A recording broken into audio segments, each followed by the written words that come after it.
بسم اللہ الرحمن الرحیم۔ السلام علیکم، میں ڈاکٹر محمد خالد آپ سے مخاطب ہوں۔ دوستو، آج کا موضوع اذان ہے کہ نمازیں 5 وقت کی نمازیں فرض ہوئیں مکہ میں جب سرکار مدینہ صلی اللہ علیہ وسلم معراج پر گئے تو نمازوں کے ساتھ اذان نہیں دی جاتی تھی۔ جب مدینہ منورہ میں پہنچے تو لوگوں کو جمع کرنے کے لیے یہ ضرورت پڑی کہ کوئی ایسا کام کیا جائے جس سے لوگ نماز کے لیے جمع ہوں۔ اس وقت پھر یہ اذان کا ظہور ہوا۔ حضرت عبداللہ بن عمر رضی اللہ تعالیٰ عنہ فرماتے ہیں کہ جب مسلمان مدینہ آئے تو نماز کے وقت کا اندازہ کر کے نماز کے لیے جمع ہوتے تھے اور نماز کے لیے اذان نہیں دی جاتی تھی۔ ایک دن آپس میں اس موضوع پر گفتگو ہوئی تو بعض نے اپنی رائے دی کہ نصارہ کی طرح ناقوس بجایا جائے، بعض نے کہا کہ یہودیوں کی طرح سنگ بجایا جائے کہ لوگ اکٹھے ہو جائیں اور نماز ادا کریں۔ پھر حضرت عبداللہ بن زید فرماتے ہیں کہ جب رسول اللہ صلی اللہ علیہ وسلم نے ناقوس کی تیاری کا حکم فرمایا تاکہ اس کے ذریعے نماز کے لیے جمع ہونے کی اطلاع کی جائے، تو ایک رات میں نے خواب میں دیکھا کہ ایک شخص کے ہاتھ میں ناقوس ہے۔ میں نے اس سے دریافت کیا، اے اللہ کے بندے، کیا تم اس کو فروخت کرنا چاہتے ہو؟ اس نے دریافت کیا، تم اس کا کیا کرو گے؟ میں نے کہا کہ لوگوں کو نماز کے لیے بلانے کے لیے بجائیں گے۔ تو اس شخص نے کہا کہ میں اس کام کے لیے اس سے بہتر بات نہ بتاؤں؟ میں نے کہا بے شک۔ تب اس نے بتایا کہ تم کلمات اذان اللہ اکبر سے آخر تک پڑھو، اس طرح اقامت کے کلمات بھی بتائے۔ صبح کو میں نے رسول اللہ صلی اللہ علیہ وسلم کی خدمت میں حاضر ہو کر خواب سنایا تو آپ نے فرمایا اللہ چاہے تو خواب درست ہے، اٹھو اور بلال کو وہ کلمات سکھاؤ جو تم نے خواب میں دیکھے ہیں۔ حضرت بلال کی آواز تم سے بلند ہے۔ میں حضرت بلال کے ساتھ کھڑا ہوا، ان کو وہ کلمات بتانے لگا اور وہ اذان پڑھتے رہے۔ راوی کہتے ہیں کہ حضرت عمر فاروق رضی اللہ تعالیٰ عنہ نے اپنے گھر میں یہ کلمات اذان سنے تو چادر گھسیٹتے ہوئے بارگاہ رسالت حاضر ہوئے اور عرض گزار ہوئے، یا رسول اللہ صلی اللہ علیہ وسلم، اس ذات کی قسم جس نے آپ کو حق کے ساتھ مبعوث فرمایا ہے، بے شک میں نے رات کو اسی طرح دیکھا تھا۔ رسول اللہ صلی اللہ علیہ وسلم نے فرمایا کہ اللہ کا شکر ہے کہ وہ دو صحابہ کو وہ دی تصدیق ہو گئی۔ یہ روایت سان مشکات شریف دی پہلی جلد اور صفحہ نمبر 141 تے اے شروع ہوندی۔ پھر ترمذی شریف دی پہلی جلد صفحہ نمبر 160۔ حضرت عبداللہ بن زید رضی اللہ تعالیٰ عنہ فرماتے ہیں، ہم بوقت صبح بارگاہ رسالت میں حاضر ہوئے اور میں نے اپنا خواب بیان کیا۔ آپ نے فرمایا یہ سچا خواب ہے، تم حضرت بلال کے ساتھ کھڑے ہو جاؤ کیونکہ اس کی آواز تم سے بلند ہے، ان کو وہ کلمات بتاتے جاؤ جو آپ کو خواب میں بتائے گئے اور وہ ان کلمات کے ساتھ لوگوں کو نماز کی طرف بلائیں۔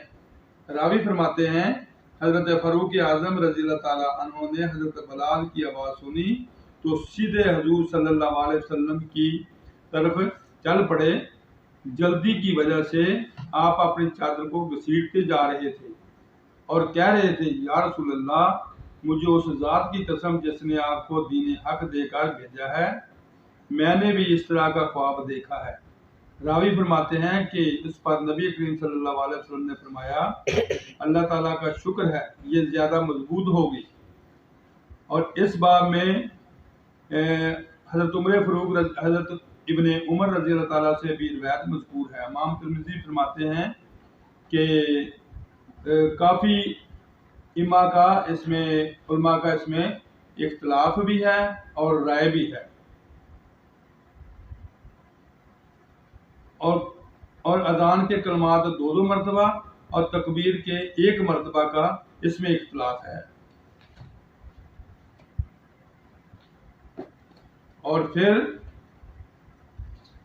مشکوٰۃ شریف کی پہلی جلد صفحہ نمبر 143، اس جگہ میں بھی ایک اور روایت ہے کہ حضرت عبداللہ بن عمر رضی اللہ تعالیٰ عنہ روایت کرتے ہیں کہ رسول اللہ صلی اللہ علیہ وسلم نے فرمایا، جب تم اذان سنو تو ان کلمات کو ادا کرو جو مؤذن نے کہے ہیں، اذان کے بعد مجھ پر درود پڑھو، کیونکہ جو شخص میری بارگاہ میں 1 مرتبہ درود پیش کرتا ہے اللہ تعالیٰ اس پر 10 بار رحمتیں نازل فرماتا ہے۔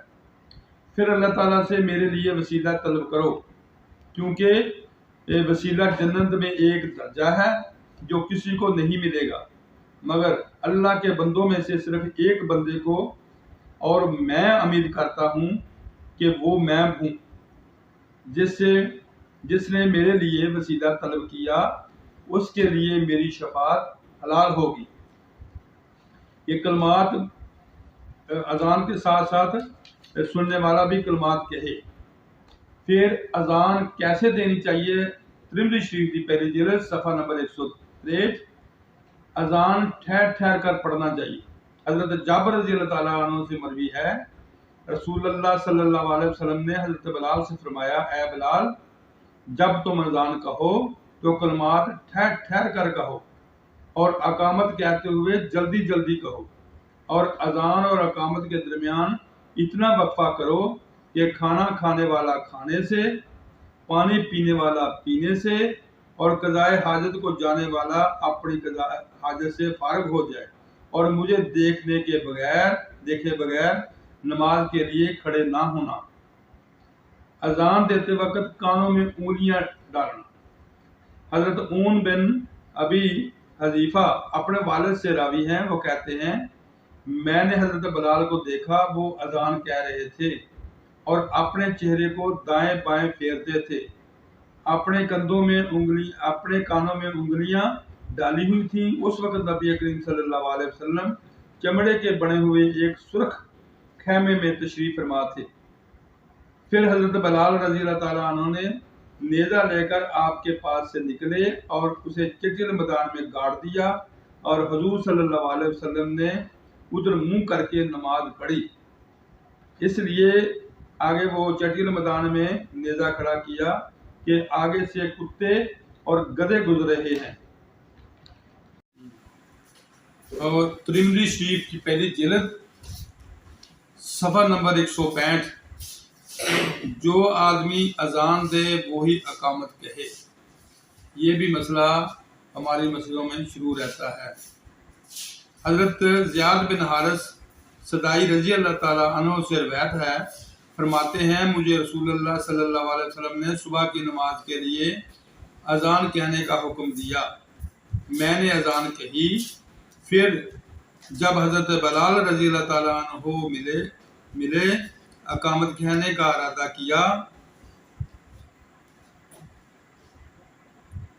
کیا تو حضور نے فرمایا، تمہارے بھائی نے اذان کہی ہے، اور وہ اذان کہے، جو اذان کہے وہی اقامت بھی کہے۔ اس باب میں حضرت ابن عمر رضی اللہ تعالیٰ عنہما سے بھی روایت ہے۔ امام ترمذی فرماتے ہیں کہ زیاد کی اس حدیث کو ہم صرف افریقی کے واسطے سے جانتے ہیں، اور افریقی محدثین کے نزدیک ضعیف ہے، یہ ضعیف ہے، اس کا راوی ضعیف ہے۔ اگے 168 صفحہ ترمذی شریف کی پہلی جلد، امام اقامت کا زیادہ حق رکھتا ہے۔ سماک بن حرب نے حضرت جابر رضی اللہ تعالیٰ سے سنا، انہوں نے فرمایا، رسول اللہ صلی اللہ علیہ وسلم کا مؤذن اقامت پر تاخیر کرتا، یہاں تک کہ جب آپ کو آتے ہوئے دیکھتے تو نماز کے لیے اقامت کہتا۔ امام ترمذی فرماتے ہیں، جابر بن سمرہ کی حدیث حسن ہے، اور سماک کی روایت کو ہم صرف اسی سند سے پہچانتے ہیں۔ بعض علماء کا یہی مسلک ہے کہ مؤذن اذان کا زیادہ مالک ہے اور اقامت کا زیادہ حقدار امام ہے، کہ امام کو اقامت کہنی چاہیے، اور اگر امام کسی کو حکم دے تو وہ اقامت کہہ سکتا ہے، ورنہ نہیں۔ اذان بے وضو اذان دینا مکروہ ہے۔ حضرت ابو ہریرہ رضی اللہ تعالیٰ عنہ سے روایت ہے، نبی کریم صلی اللہ علیہ وسلم نے فرمایا صرف باوضو شخص ہی اذان کہے۔ ابن شہاب کہتے ہیں حضرت ابو ہریرہ رضی اللہ تعالیٰ عنہ نے فرمایا نماز کے لیے وہی ندا دے جو باوضو ہو۔ امام ترمذی فرماتے ہیں یہ پہلی حدیث سے زیادہ صحیح ہے۔ حضرت ابو ہریرہ رضی اللہ تعالیٰ عنہ کی روایت ہے، ابن وہب نے بھی بیان کیا کہ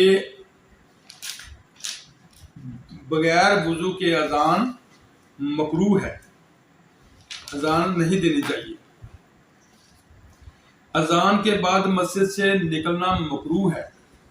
یہ بھی حدیث موجود ہے کہ حضرت ابو شعثہ سے روایت کیا ہے کہ ایک آدمی عصر کی نماز اذان کے بعد مسجد سے باہر گیا تو حضرت ابو ہریرہ رضی اللہ تعالیٰ عنہ نے فرمایا اس شخص نے ابو القاسم آقا کملی والے صلی اللہ علیہ وسلم کی نافرمانی کی۔